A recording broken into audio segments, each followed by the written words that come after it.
Excelentísimo señor obispo, señoras y señores, por rápida y superficial que sea una aproximación a los acontecimientos inmediatos previos al concilio de Nicea del año 325, así como a los decenios posteriores hasta el concilio de Constantinopla del 381, no dejará de sorprender la problematicidad de un término que acabaría adquiriendo carta de ciudadanía en la teología trinitaria y que la Iglesia ha asumido hasta el día de hoy en la liturgia por medio del credo niceno-constantinopolitano. Me refiero al homoousios to patri, consustancial con el Padre, que en la posconciliar traducción litúrgica acabó siendo vertido como de la misma naturaleza del Padre. Más sorprendido aún puede sentirse quien se acerque a los estudios sobre el término, porque podrá constatar tal cantidad de hipótesis y reconstrucciones que el mero status questionis requeriría quizás una extensísima monografía.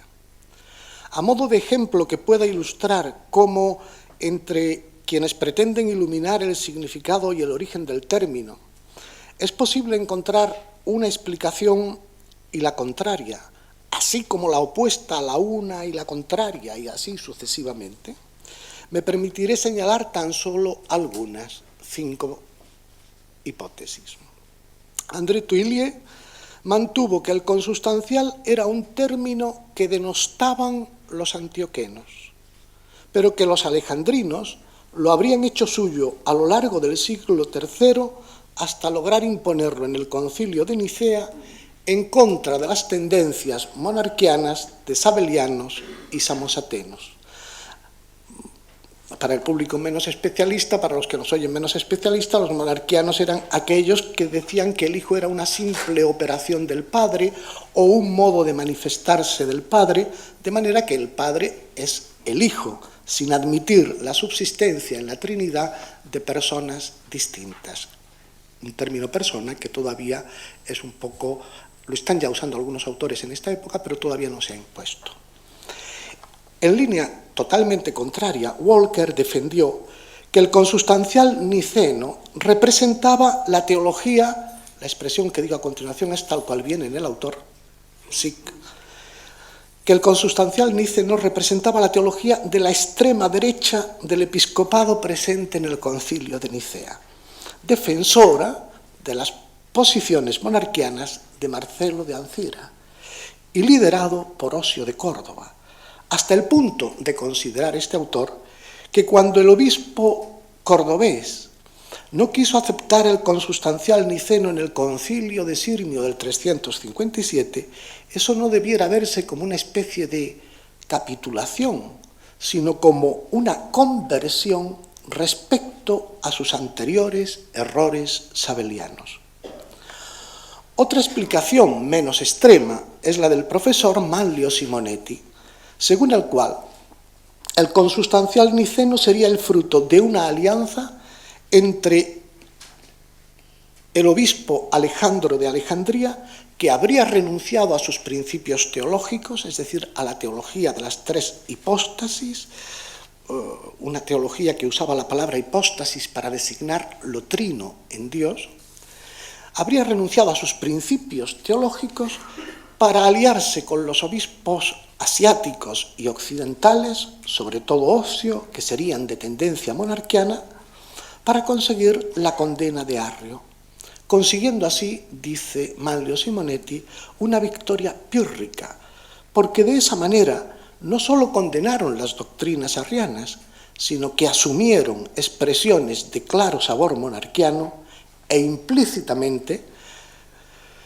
condenaron también la doctrina que insistía en la afirmación de tres hipóstasis o tres personas en Dios, una doctrina que contaba con numerosos apoyos en el episcopado oriental, los teólogos que usaban la palabra hipóstasis para hablar de lo trino en Dios.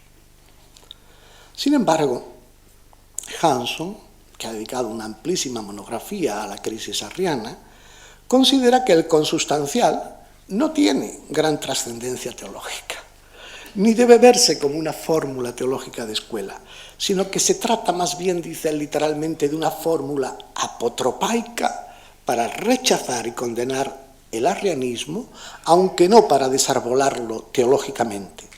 De manera que con ese término el concilio no hizo una opción por una expresión sabeliana o monarquiana, ni tampoco condenó la doctrina de las tres hipóstasis. Para concluir esta selección de ejemplos, que como ven son de lo más variado, pongo el último, también muy sorprendente, el de la hipótesis de Pierfranco Beatrice, según el cual el consustancial niceno se explica exclusivamente por una decisión personal de Constantino, que habría impuesto un término originario de la teología pagana egipcia, llegado hasta él a través del hermetismo, lo que causó el malestar de las más diversas sensibilidades teológicas presentes en el Concilio de Nicea, aunque luego casi todos acabasen sometiéndose a los deseos imperiales. Tan solo he reseñado esquemáticamente algunas de las explicaciones del consustancial, pero a mi parecer suficientes para percatarse de que se trata de una cuestión espinosa que genera una cierta incomodidad y muchos reparos a quien se ve obligado a tratar nuevamente el asunto. Tal es la variedad de las hipótesis que un estudioso como Christopher Stead, que ha dedicado numerosas publicaciones al concepto de homoousios y de sustancia, se mostraba escéptico sobre la posibilidad de alcanzar el significado preciso del término en la fórmula de fe nicena. Como podrán comprender, cuando me veo ahora en la necesidad o en la obligación de abordar nuevamente el asunto, no puedo sentirme sino como un atrevido o peor, un temerario. En teoría, parecería fácil determinar el sentido del homoousios, del consustancial, una palabra formada de la palabra, un término formado a partir de la palabra sustancia.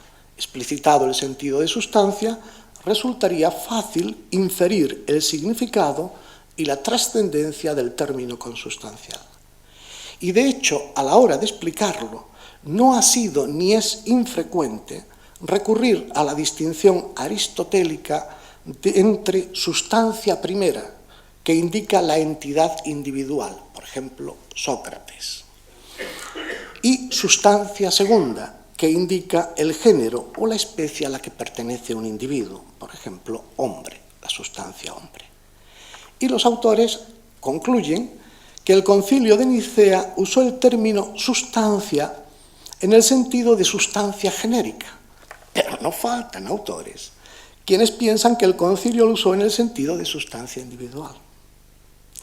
Además, esa distinción y concepción que Aristóteles utiliza en las categorías para los seres materiales no es mantenida de manera sistemática en otras de sus obras, ni es la única concepción de sustancia en los escritos aristotélicos, y aunque sería recuperada por los peripatéticos del siglo IV, no era la única concepción existente ni la habitual entre las diversas escuelas filosóficas de la época que nos ocupa. Christopher Stead ha realizado una especie de diagrama de combinaciones ideales que permitiría distinguir 28 sentidos de sustancia, a pesar de haberse impuesto a sí mismo algunas limitaciones para no hacer la selva aún más infranqueable e inhóspita.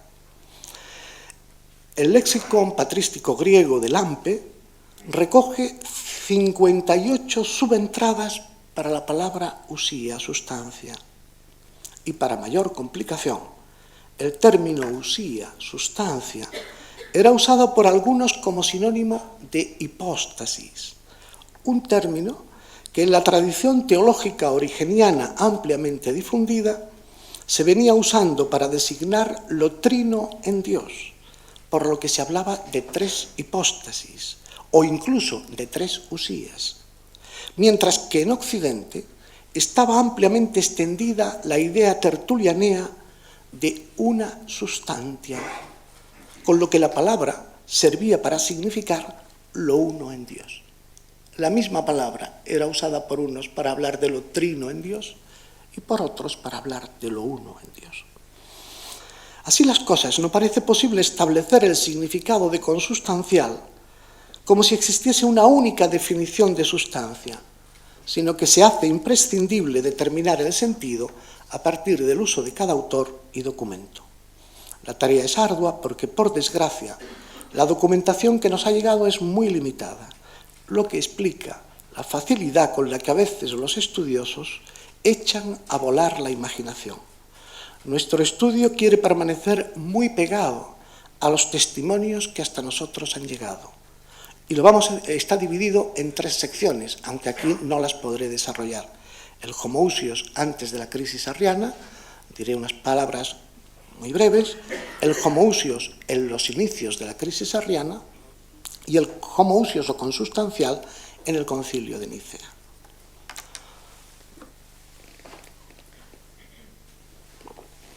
El consustancial antes del comienzo de la crisis arriana. El término consustancial está atestiguado por vez primera entre varias familias gnósticas, como son basilidianos, naasenos y peratas, aunque las noticias más claras proceden de los valentinianos. El término consustancial, tal como lo utilizaron diversas familias gnósticas, no encontró acogida entre eclesiásticos, porque estuvieran o no en lo cierto, y en este caso los eclesiásticos no estaban en lo cierto, consideraban que los gnósticos lo utilizaban como un término cargado de implicaciones materiales y corpóreas que no eran adecuadas para hablar de Dios. Y por lo tanto, ni un Ireneo, ni un Tertuliano, ni un Clemente de Alejandría, ni siquiera un Orígenes son partidarios de usar ese término. Les suena mal. En la ponencia que se publicará habrá un capítulo dedicado especialmente a Orígenes que plantea alguna problemática diferente. Por lo tanto, el primer uso se da dentro del gnosticismo, que es mal visto por los eclesiásticos. No asumen ese término. Un segundo momento de esa historia primera del consustancial la tenemos en la conocida como polémica de los 2 Dionisios. Una polémica que sucede entre los años 257 y 258. En esa polémica, en la que no me puedo detener a describirla, sin embargo sí quiero decir que aparecen en ese momento, podríamos decir, 4 posturas diversas acerca del homoousios. En esa crisis de esos 2 años, el homoousios puede ser entendido de 4 maneras distintas. 3 maneras de entenderlo y una actitud, podríamos decirlo, porque no habla, pero sí tiene una actitud. La primera comprensión sería la de algunos obispos libios de la Pentápolis, que lo usaban para expresar sus posiciones abiertamente monarquianas, que no admitían la subsistencia del Padre y del Hijo. El Padre era el Hijo. No cabía distinguir personas dentro de la Trinidad. No cabía distinguir dentro de ella el Padre del Hijo. Y que estos obispos libios eran contrarios a la teología de las 3 hipóstasis, por lo tanto, de las 3 personas. Por lo tanto, ellos usaban el término homoousios para oponerse a la teología de las 3 personas y para mantener una teología monarquiana, por lo tanto, herética. Un segundo uso de homoousios se produce por parte de algunos fieles de recto pensar, que acusaron al obispo de Alejandría, Dionisio, ante su homónimo romano, ante Dionisio de Roma, porque decían el obispo de Alejandría ha rechazado el término consustancial. Estos fieles no eran heréticos monarquianos, sino simplemente adversarios de la teología de las 3 hipóstasis, que al parecer ellos entendían como 3 hipóstasis separadas. Por lo tanto, ellos usan el término homoousios para hablar de la unidad y para rechazar la teología de las 3 hipóstasis, pero no son heréticos monarquianos, sino de recto pensar. La tercera actitud, la de Dionisio, el obispo de Roma, al cual le llega la acusación de que Dionisio de Alejandría no quiere usar el homoousios. Y Dionisio de Roma lo único que dice es necesario mantener la monarquía y la Trinidad. Pero se calla sobre el término homoousios, no le importa. No considera importante la acusación según la cual Dionisio de Alejandría se habría opuesto al uso del homoousios. Le da igual. Cuarta postura, la de Dionisio de Alejandría, el acusado, que es un decidido defensor de la teología de las tres hipóstasis, y dice, a pesar de no encontrar el término consustancial en la Escritura, yo no tengo ningún inconveniente en utilizarlo. Siempre que se entienda de tal manera que el homoousios pueda acomunar a los seres que pertenecen a un mismo género, si es como sinónimo de homogenes o homofies, yo no tengo ningún inconveniente en aceptar ese término. En 2 años, 4 actitudes distintas ante el homoousios. Pasamos a otro hito importante del homoousios. Es el sínodo antioqueno del año 268-269 que condenó a Pablo de Samosata. El sínodo antioqueno del 268-269 que acabó con la condena de Pablo de Samosata es otro de los hitos clásicos a la hora de esbozar la historia del consustancial.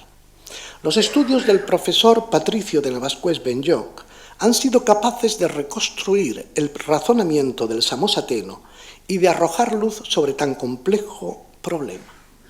Pablo de Samosata, a pesar de lo que se diga en todos los manuales o en muchos manuales, no defendió el término homoousios, consustancial, como habitualmente se suele decir, sino que lo usó en una argumentación para mostrar lo absurdo que sería afirmar la consustancialidad del Hijo. Según Pablo de Samosata, si existiese un Hijo con usía propia, consustancial con el Padre, habría que afirmar una tercera sustancia preexistente y común a ambos. Habría que defender un principio monárquico que habría dado lugar al Padre y al Hijo por división. Y ese planteamiento no lo admite Pablo de Samosata. Lo usa en una argumentación ad absurdum. Es un planteamiento que ni admite Pablo de Samosata, pero tampoco sus oponentes en ese sínodo antioqueno. El problema de la ortodoxia heterodoxia de Pablo de Samosata no se plantea acerca del homoousios, sino a propósito de otro asunto. Y así llegamos a los inicios de la crisis arriana. Esos son los usos del consustancial que tenemos testimoniados. Los usan unos, otros, dándole cada uno un sentido diverso. Llegamos a los inicios de la crisis arriana. Hacia el año 320, la enseñanza de Arrio, un presbítero alejandrino, comenzó a levantar recelos. Mantenía que Dios no fue eternamente Padre, sino que comenzó a serlo cuando creó de la nada el Logos, aunque poco después tendería a silenciar la afirmación de la creación de la nada. Se limitaría a afirmar que es una criatura. Por tanto, para Arrio, el Hijo de Dios es una criatura, la primera de todos, unigénito, mediante la cual el Padre llevó a cabo la creación de las demás criaturas. Por lo tanto, no suceda como me preguntaban hoy en una emisora de radio, si Arrio decía que Cristo era un simple hombre. No es un típico adopcionista de eso, no. El Hijo era la primera de las criaturas anterior al tiempo, mediante la cual el Padre creó las demás cosas. En carta, por lo tanto, para Arrio el Hijo de Dios es una criatura, la primera de todos. Pero el Hijo de Dios, aunque de alguna manera lo podamos llamar, en sentido lato, Dios, no es con propiedad verdadero Dios, porque ha venido a la existencia como una criatura mudable, capaz de bien y de mal, aunque por don de Dios permanece inalterable.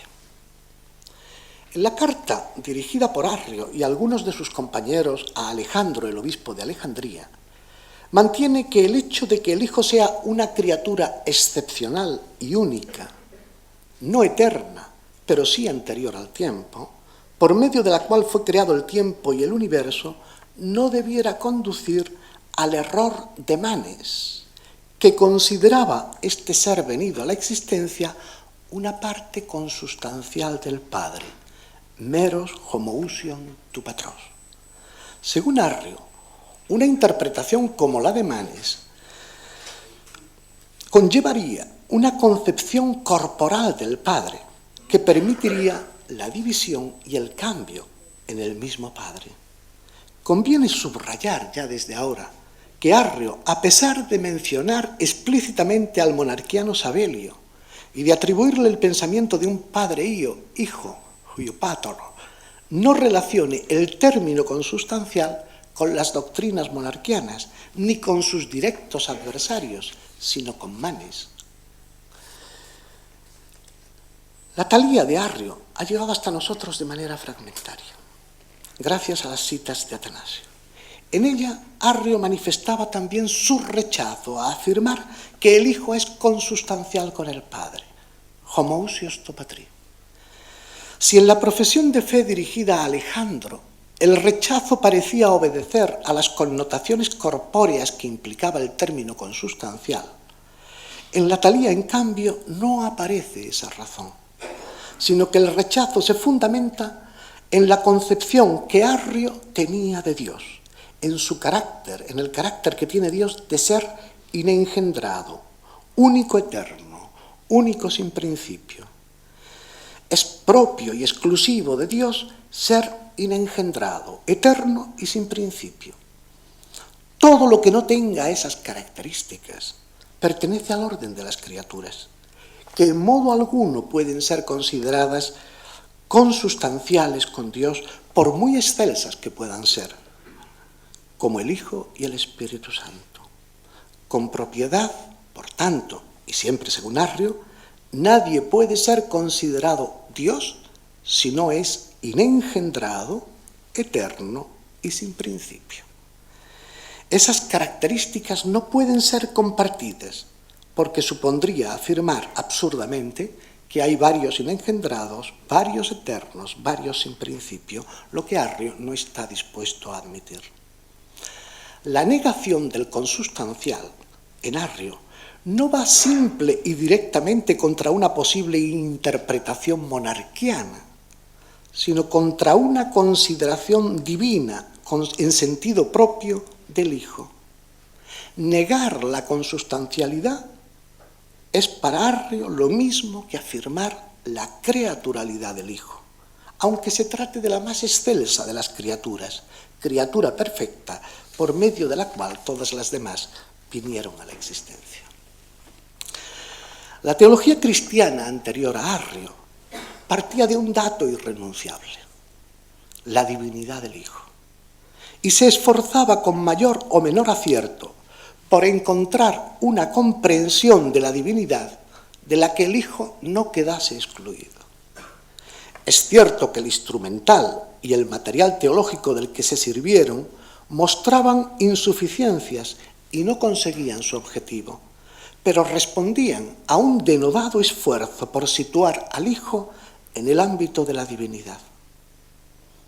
Arrio se olvida del dato que a la Iglesia y a la mayoría de los teólogos anteriores parecía irrenunciable, la verdadera divinidad de Cristo, y parte, en cambio, toma como base una concepción de Dios fuertemente asentada en los caracteres de inengendrado, eterno y sin principio, con fundamento no solo en un material teológico tradicional claramente insuficiente, sino incluso en una concepción de la unidad y unicidad divina previa e independiente de la revelación cristiana. De modo que la revelación cristiana originaría una visión peculiar de la historia de la salvación, pero no tendría repercusión en la comprensión y expresión de la unidad y unicidad divinas. En defensa de su peculiar concepción de Dios y de su unicidad, Arrio no duda en renunciar a una afirmación que se había considerado hasta ese momento irrenunciable por la mayoría de los teólogos: la verdadera divinidad del Hijo. Arrio no ve el modo de hacer compatible una verdadera y propia divinidad de Cristo con su concepción de la unidad y unicidad de Dios, que no está dispuesto a repensar, porque la revelación no llegaría ahí. Hay un texto muy bueno de uno de los principales apoyos de Arrio, aunque él no es arriano propiamente, como es Eusebio de Cesarea, donde dice: el discurso sobre el Dios primero, eterno y único y no engendrado es común a todos los hombres. Por lo tanto, ese concepto de la unidad de Dios, la revelación cristiana no tiene nada que decir en ese punto. Bien, ante la reiterada oposición de Arrio al consustancial, hemos visto que se había hablado muy poco de muchas maneras. Aquí vemos cómo Arrio insiste en el consustancial para negarlo. Ante esa reiterada oposición de Arrio al consustancial, sorprende que sus opositores, al menos los conocidos por nosotros, guarden un absoluto silencio sobre el término antes del Concilio de Nicea. Resulta llamativo que Alejandro de Alejandría, el obispo que tiene el enfrentamiento con su presbítero Arrio, no haya hecho jamás referencia al término, ni para hacerlo suyo, ni para criticarlo. No parece que a Alejandro le preocupase para nada la reiterada negación del término homoousios, consustancial por parte de Arrio. No manifiesta darle importancia alguna. Lo mismo sucede, curiosamente, en el concilio de Antioquía de finales del 324, comienzos del 325. Bajo la presidencia de Osio, con Eustacio ya como obispo de Antioquía, se reúnen en esta ciudad más de 50 obispos, la mayoría de ellos de ámbito asiático y antioqueno. Pocos meses antes del concilio, los obispos reunidos en Antioquía salieron al paso de las doctrinas arrianas, pero no mostraron la menor preocupación o interés por el hecho de que Arrio se declarase enemigo del homoousios, como si no existiera. La preocupación de aquellos obispos era otra. Por un lado, evitar que el Hijo sea considerado una criatura. Por otro, situarlo en el ámbito de la divinidad. Pero sobre el término homoousios, silencio absoluto. Pasamos al Concilio de Nicea. El 20 de mayo, según algunos, a veces se discute, pero cerca de esa fecha, del 325, se reunieron en el Palacio Imperial de Nicea alrededor de 270 obispos, aunque luego el concilio sería conocido como el Concilio de los 318 Padres, pero el 318 es una invención o algo inventado, al menos el primer testimonio está en Hilario. Se refiere a los 318 siervos con que Abraham venció a sus enemigos. El concilio toma esa imagen para hablar de los 318. Debía de estar la cifra en torno a los 270. La presidencia eclesiástica del concilio, a mi modo de ver, correspondió a Osio de Córdoba, aunque bajo la estrecha supervisión de Constantino, para quien el concilio no solo tenía una dimensión religiosa y eclesial, sino también un importante significado político.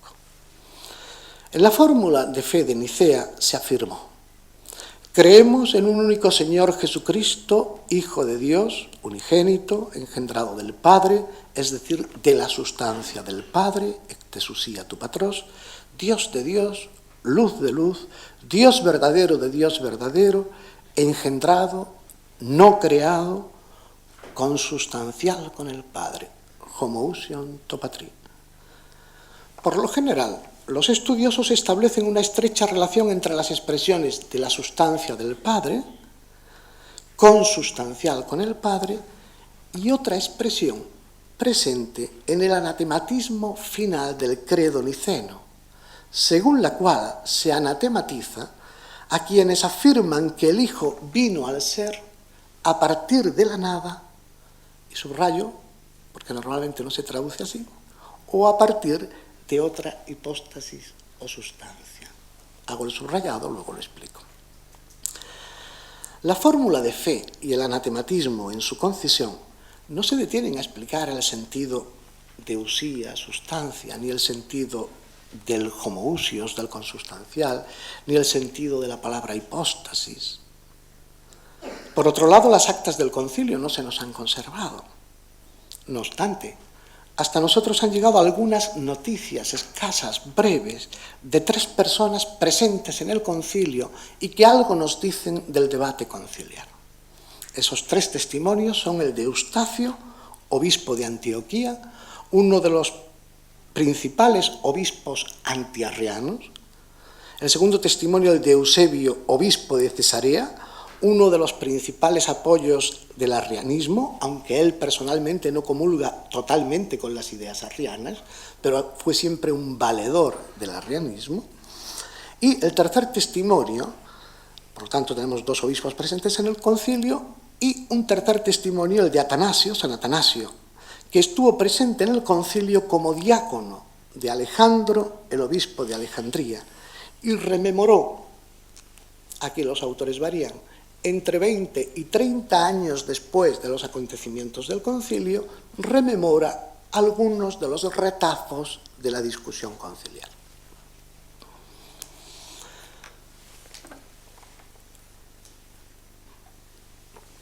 Eustacio de Antioquía testimonia cómo fue presentada al concilio una carta de Eusebio de Nicomedia, no confundirlo con Eusebio de Cesarea, Eusebio de Nicomedia, que es uno de los obispos más favorables a Arrio en el concilio.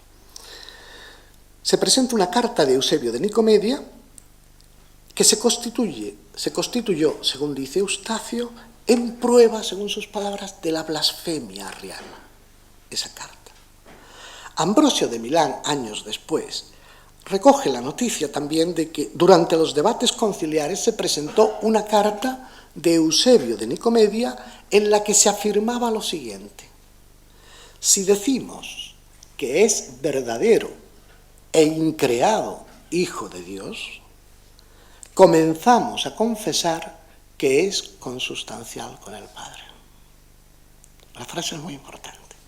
Si decimos que es verdadero e increado Hijo de Dios, viene a decir, ojo, estamos comenzando a decir que es consustancial con el Padre. El texto deja bien claro que para los arrianos la afirmación de una filiación verdadera e increada supondría la afirmación de la consustancialidad con el Padre, lo que Arrio y sus partidarios no están dispuestos a admitir. Según Ambrosio, fueron los propios arrianos o filoarrianos quienes pusieron sobre la mesa un término que para ellos era inequívoco a la hora de expresar una relación de filiación verdadera e increada, aunque ellos eso no lo podían admitir. Si me permiten la expresión, algo que decimos mucho por Andalucía, nombraron la soga en la casa del ahorcado. Pusieron ellos mismos sobre la mesa el término con el que iban a ser condenados. No, Ambrosio no está diciendo lo mismo que Atanasio cuando en la carta a los africanos afirma que los propios arrianos fueron, aiti hoy, los autores o responsables de las expresiones hai lexeis, que luego deploraron. El mismo Manlio Simonetti, aunque la hipótesis por él propuesta es mucho más compleja, admite que se puede pensar que Arrio mismo y Eusebio de Nicomedia, con su juicio negativo sobre el término, puedan haber impulsado a sus adversarios a proponerlo en su contra.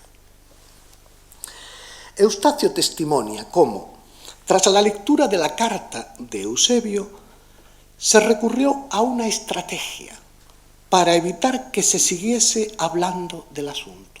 o mejor, para evitar que los que hablaban más excelentemente lo pudieran hacer. A la par que los arrianos se adherían a la condena de la doctrina expresada por la carta de Eusebio de Nicomedia.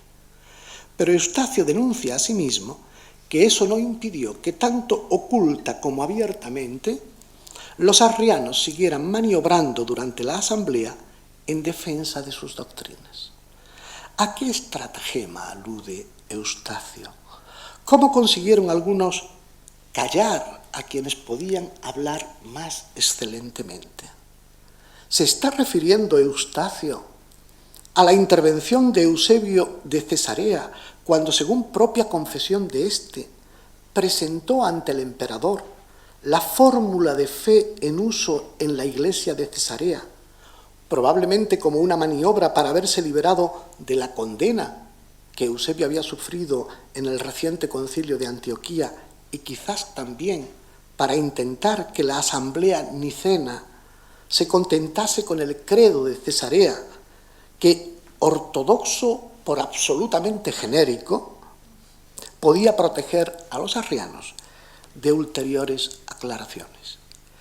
Según Eusebio, el emperador se mostró muy satisfecho con esa fórmula de fe, sin encontrar nada reprochable en la fórmula de fe presentada por el obispo de Cesarea, por lo que invitó a los asistentes a mostrar su acuerdo y a afirmar esas enseñanzas, aunque exigió el emperador que se añadiese el término consustancial, entendido no conforme a lo que sucede en los cuerpos, ni como división ni como escisión del Padre. Según Eusebio, algunos obispos participantes en el concilio, al amparo de esta observación del emperador, compusieron la fórmula que fue definitivamente aprobada y aprovecharon para hacer otros añadidos, sobre los que Eusebio debatió con los presentes, exigiendo que le aclarasen su sentido, dado que se pudieran términos que se podían prestar a equívocos. Que el emperador Constantino apoyase y exigiese la adopción del término consustancial no implica necesariamente que la idea naciera de él mismo. De hecho, Atanasio testimonia que la introducción de las expresiones de la sustancia del Padre y consustancial con el Padre fue un último recurso de los obispos antiarrianos tras haber intentado en vano expresar de manera positiva la fe mediante expresiones tomadas de la Sagrada Escritura. Atanasio explica cómo los obispos consideraron necesario poner por escrito esta carta que estamos viendo de Eusebio está escrita nada más acabar el concilio, dirigida a su iglesia de Cesarea. Perdón, la carta a la que nos hemos referido de Eusebio. El testimonio de Atanasio, vuelvo a decir, son 20, 30 años después. Atanasio explica cómo los obispos consideraron necesario poner por escrito que el Verbo era potencia verdadera e imagen del Padre, semejante e igual en todo al Padre, inmutable, existente desde siempre y existente en Él de manera inseparable. Pero estas expresiones no parecían preocupar a Arrio y a sus partidarios, porque decían el semejante, el siempre, el nombre de potencia y la expresión en Él son características comunes a nosotros y al Hijo. Ni siquiera el recurso a la expresión Dios verdadero les hacía problema alguno, porque decían, también uno que viene al ser, que llega a la existencia, también es verdadero. Luego no tenemos tampoco empacho en acoger esa fórmula. Ante tales argumentaciones, en la asamblea conciliar se recurrió a traducir eso que habían querido expresar con expresiones bíblicas mediante la fórmula consustancial con el Padre, con la que estaban afirmando, según Atanasio, que el Hijo no solo es semejante, sino lo mismo. No dice Atanasio el mismo, sino lo mismo, por la semejanza que deriva del Padre. Con el consustancial, dice Atanasio, se quería expresar que la generación del Hijo es distinta de la naturaleza de los hombres, que es no solo semejante, sino inseparable de la sustancia del Padre. Que Él y el Padre son una cosa, que el Logos está siempre en el Padre y el Padre en el Logos, como el resplandor respecto a la luz. Por su parte, Eusebio de Cesarea, que tiene una postura absolutamente contraria a la de Atanasio, y que extrañamente llega a afirmar con rotundidad que el consustancial había sido utilizado con anterioridad por antiguos y doctos obispos y escritores, manifiesta que el término está indicando que el Hijo no tiene ninguna semejanza con las criaturas venidas al ser, sino que es semejante en todo al solo Padre que lo ha engendrado. Y el término consustancial, dice, aquí esto es muy importante, aquí es donde probablemente me crucifiquen porque voy a oponerme a lo que aparece en todos los manuales del misterio de Trinidad por ahí. Y que el consustancial, dice Eusebio, expresa que no deriva de ninguna otra hipóstasis o sustancia, sino del Padre. Limitémonos por ahora a decir que Eusebio pasa por esta última expresión, el que había pedido explicación de cada uno de los términos, por esta expresión del anatematismo, pasa como si no fuese problemática. Y por su parte, Atanasio, cuando recuerda el anatematismo, también pasa de puntillas, sin grandes comentarios, para concluir que las expresiones ectesουσías tu patros, de la sustancia del Padre, y homoousios to patros, consustancial con el Padre, son las que aniquilan o destruyen las palabrejas de la blasfemia arriana. Curiosamente, no hace ningún comentario sobre la expresión por la que se anatematiza a quienes afirman que el Hijo procede de otra hipóstasis o sustancia.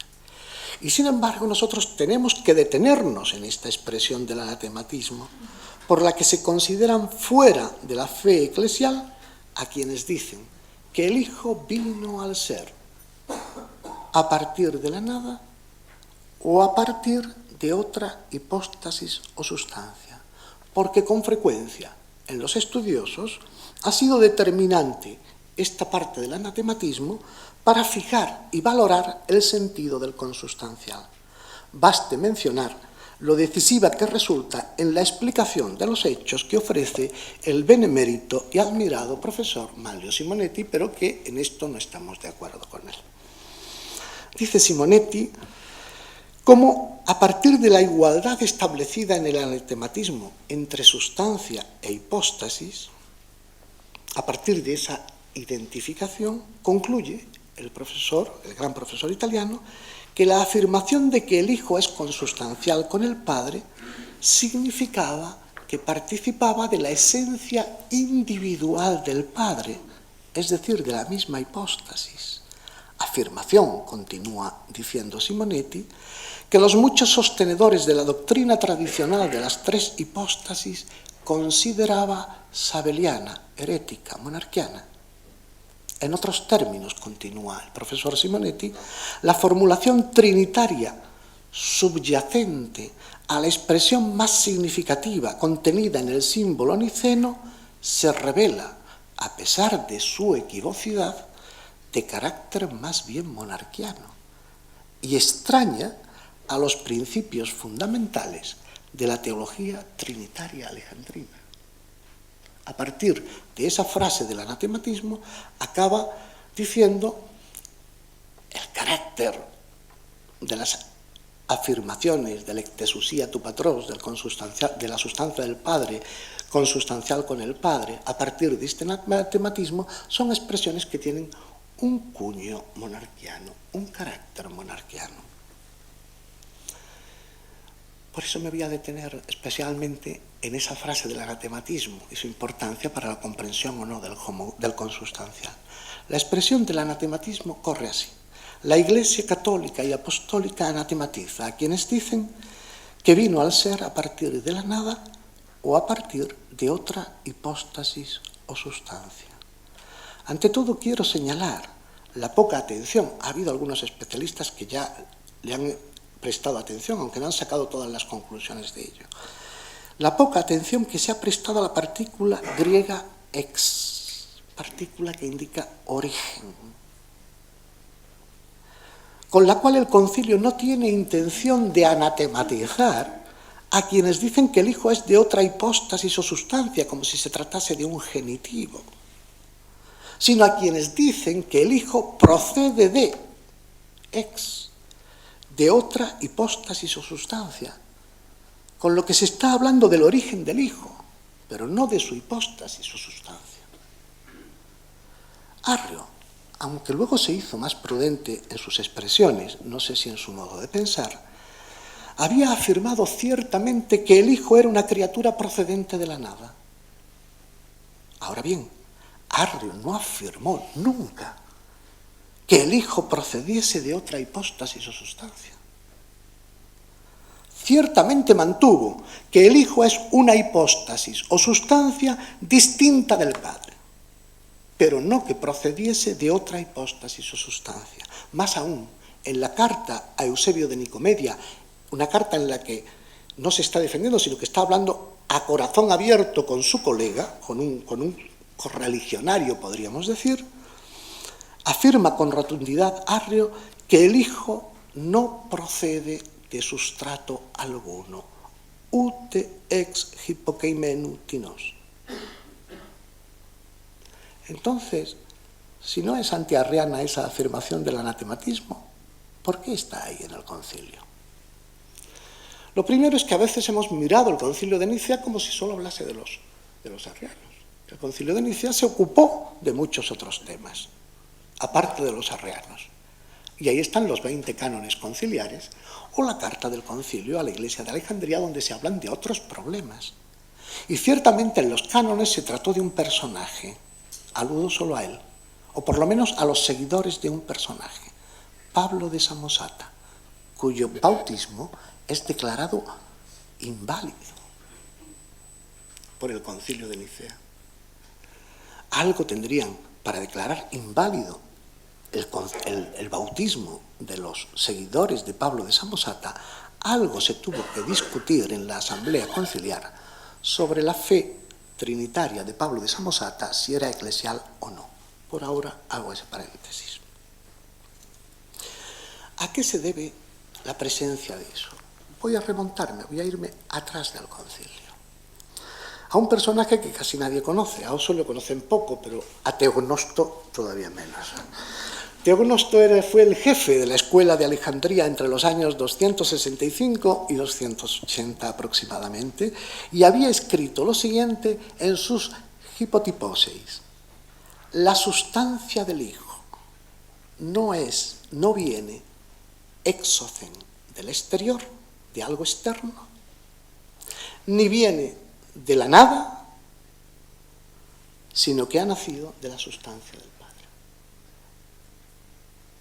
El Hijo no viene de algo exterior, exocen, ni de la nada, sino que el Hijo ha nacido de la sustancia del Padre. Teognosto señala que la sustancia del Hijo ha nacido de la sustancia del Padre porque no cabe imaginar que la sustancia del Hijo proceda de algo exterior, exocen, ni tampoco de la nada, con lo que el maestro alejandrino Teognosto está presentando tres posibles explicaciones del origen del Hijo, dos de las cuales descarta: ni de algo exterior, ni de la nada, sino de la sustancia del Padre, sin que la sustancia del Padre sufra, dice, división ni cambio. Me parece que el texto de Teognosto puede arrojar alguna luz sobre la fórmula de fe y el anatematismo del concilio. La fórmula de fe afirma que el Hijo procede de la sustancia del Padre, tesusía tu patros, como había hecho Teognosto. En cambio, en el anatematismo se están rechazando las otras dos posibles explicaciones que también Teognosto rechazaba. No procede de la nada, ni tampoco procede de otra hipóstasis o sustancia, lo que Teognosto había expresado mediante el exocen. Pero además, cabe señalar cómo por los mismos días de Teognosto, Pablo de Samosata había afirmado la inviabilidad del consustancial, porque, decía él, si se quiere salvaguardar la monarquía, estaríamos obligados a afirmar una tercera usía preexistente al Padre y al Hijo.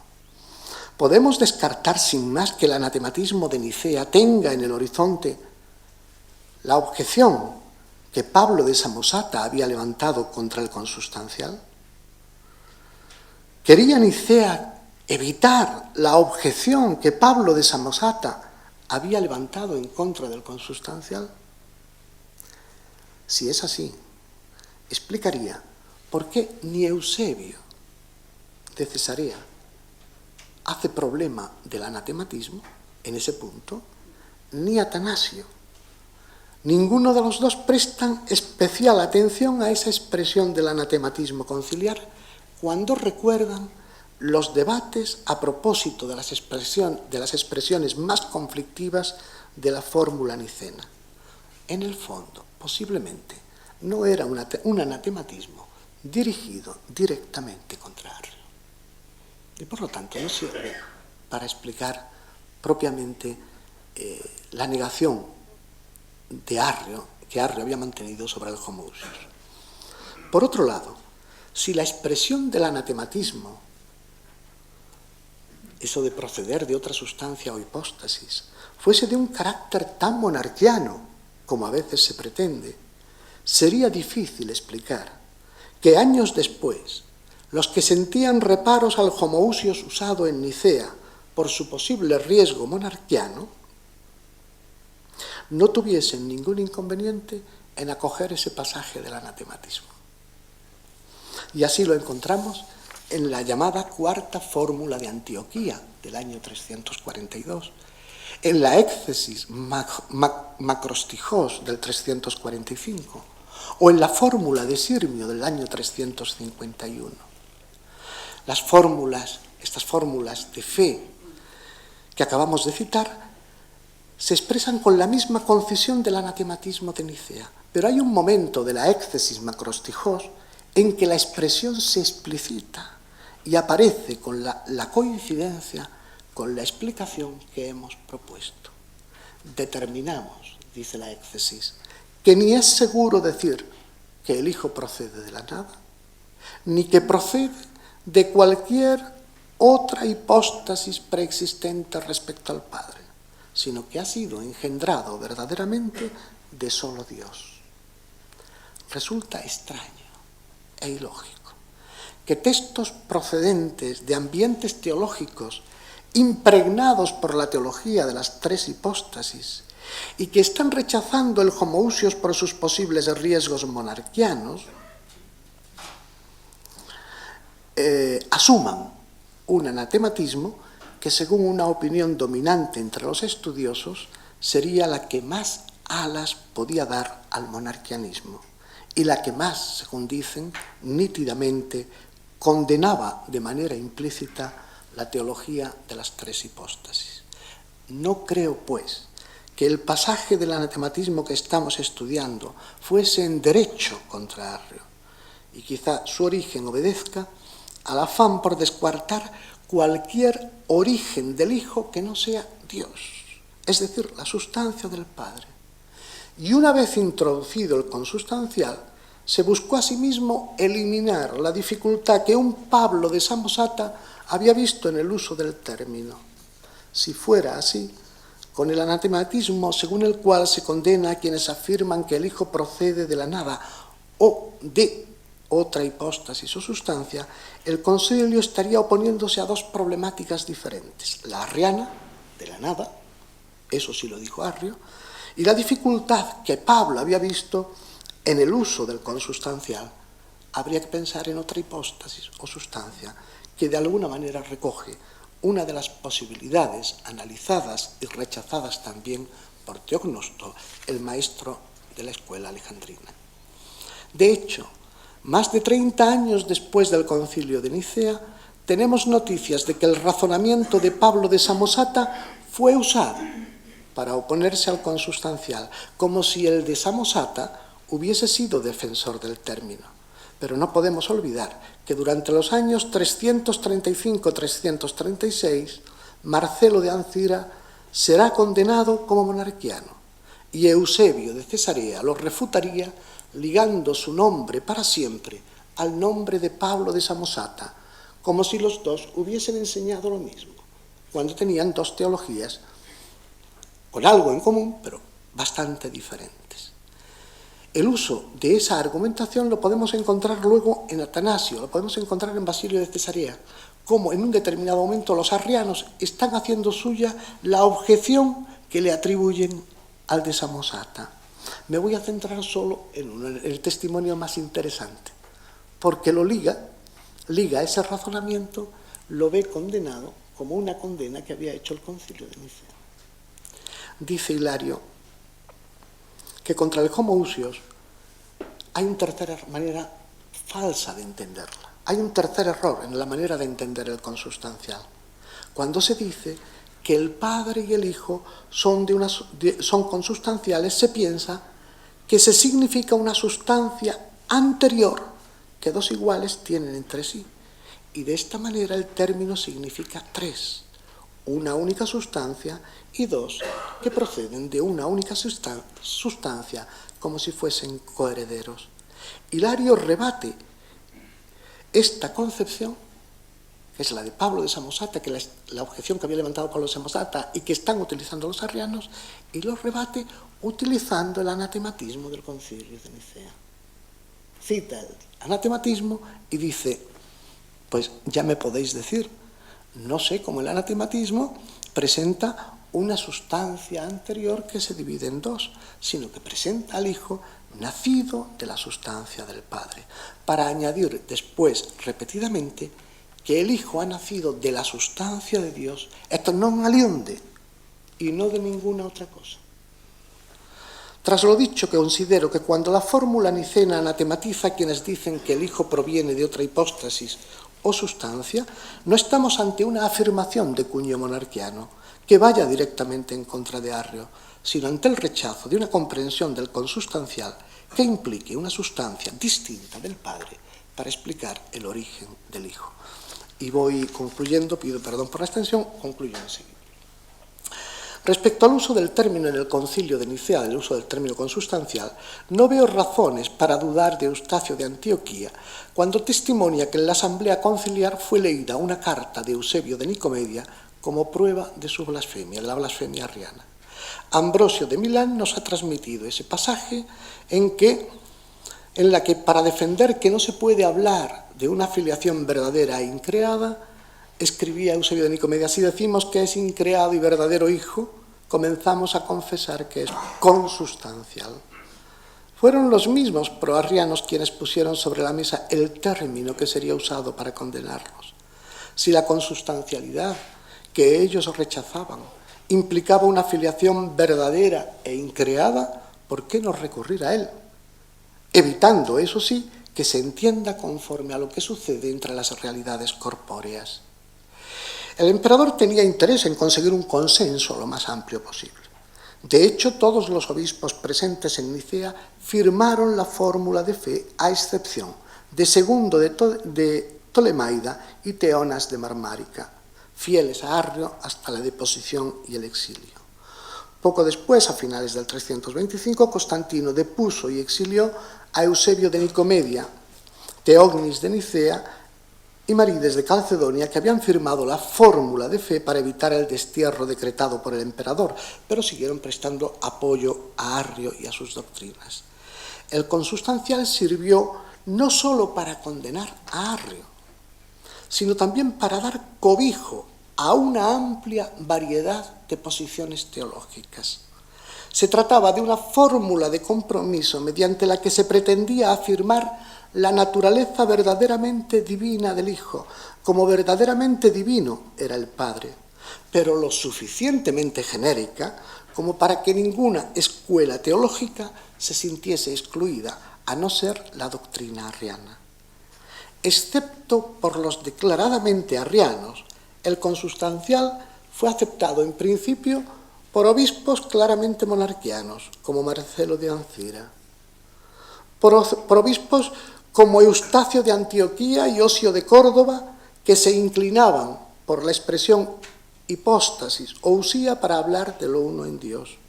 Por obispos como Eusebio de Cesarea, que defendían la expresión hipóstasis y usía para hablar de lo trino en Dios, sin ver en la expresión nicena una condena de sus doctrinas. Por teólogos como Atanasio de Alejandría, con su peculiar postura, que buscó mantenerse equidistante tanto de la expresión una hipóstasis como de la afirmación tres hipóstasis. Desgraciadamente, de Alejandro de Alejandría, que muere poco después del concilio, no se nos ha conservado ningún texto posterior. Por ser una fórmula de compromiso, quizá no satisfizo plenamente a nadie. De hecho, en los decenios posteriores al concilio, pareciera que el término se olvida. Lo han firmado, pero se olvidan de él, porque no es usado ni por el monarquiano Marcelo, ni por Eustacio de Antioquía, ni por Eusebio de Cesarea, ni por Atanasio de Alejandría, por señalar diversas posiciones teológicas. Y cuando Osio de Córdoba, en el concilio de Sárdica, está de alguna manera responsable de una fórmula de fe que quiere ser fiel a Nicea, y le dicen al Papa Julio, nosotros con esta fórmula de fe no queremos decir más que lo que dijo Nicea, no hablan de la palabra consustancial, se ha borrado del mapa. Y un Hilario de Poitiers afirmará que él no oyó del credo de Nicea hasta el año 355, cuando iba a ser exiliado, es decir, 30 años después de la celebración del concilio. De hecho, Atanasio comenzó a reivindicar el término entre 20 y 30 años después del concilio. Si la asamblea conciliar, como algunos pretenden, hubiese cogido el consustancial como un tecnicismo de escuela, ¿por qué ninguna de ellas se sirvió de él, alegando y usando además la autoridad del concilio? Pero el consenso de Nicea mostró rápidamente su fragilidad. 2 o 3 años después del concilio, comenzó a configurarse una poderosa reacción antinicena, liderada por Eusebio de Cesarea y Eusebio de Nicomedia, y favorecida por el emperador Constantino. No todos los que habían firmado en Nicea lo habían hecho por convicción. Algunos obispos que compartían las ideas de Arrio o se mostraban cercanos a ellas, habían firmado por miedo a la deposición y al exilio con que los había amenazado el emperador. Otros muchos, aunque no compartían el pensamiento de Arrio y por tanto no eran propiamente arrianos, recelaban de las expresiones utilizadas en la fórmula nicena porque podían ser interpretadas en sentido monarquiano. Su prevención fue cada vez a más, al ver que un monarquiano como Marcelo de Ancira, uno de los más firmes pronicenos, fue protegido durante mucho tiempo por obispos también declaradamente antiarrianos, que recompensaban la cercanía del ancirano cuando ellos fueron objeto de arbitrariedades y persecuciones por parte de los antinicenos. La sospecha de monarquianismo se extendió hacia todos los pronicenos, aunque no todos fueran monarquianos, y la sospecha de arrianismo recayó sobre todos aquellos que, aunque no fuesen arrianos, mantenían algún tipo de prevención hacia el concilio. 10 años después de su celebración, el consenso de Nicea era papel mojado. Como dice el historiador Sócrates de Constantinopla, se inició un combate nocturno, porque verdaderamente tardarían mucho los obispos en reemprender un sano debate doctrinal, olvidados en reproches y acusaciones a propósito de cuestiones disciplinares y morales, fueran verdaderas, fueran imaginarias, fueran sobredimensionadas, pero acusaciones de este tipo que distorsionaban y cebaban las discrepancias teológicas en un clima que en numerosas ocasiones delataba una enconada lucha por estar a la derecha o a la izquierda del poder imperial. Joseph Ratzinger pudo escribir en su introducción al cristianismo: todos y cada uno de los conceptos fundamentales de la doctrina trinitaria han sido condenados alguna vez y solo han sido aceptados después de pasar por la criba de una condena. Pero podríamos añadir además, a propósito del consustancial, que incluso después de haber formado parte de la fórmula de Fenicena, necesitó ser purificado de falsas interpretaciones. Fue necesario un largo y doloroso proceso de purificación en la que destacarían hombres como Hilario de Poitiers, Basilio de Cesarea, Gregorio de Nacianzo, Gregorio de Nisa, cuya reflexión más ponderada culminó en la afirmación en Dios de una usía o sustancia y tres hipóstasis o personas, así como en el Concilio de Constantinopla del 381, que refrendó el niceno consustancial con el Padre, aunque en esos momentos el debate y profundización sobre Dios, el Dios revelado por Cristo, ya giraba en torno al Espíritu Santo. Como decía asimismo Joseph Ratzinger, son nuestros pobres balbuceos para hablar del misterio que nos sobrepasa infinitamente, balbuceos, sin embargo, necesarios si queremos confesar el misterio al que Cristo nos incorpora. Gracias por su atención y paciencia.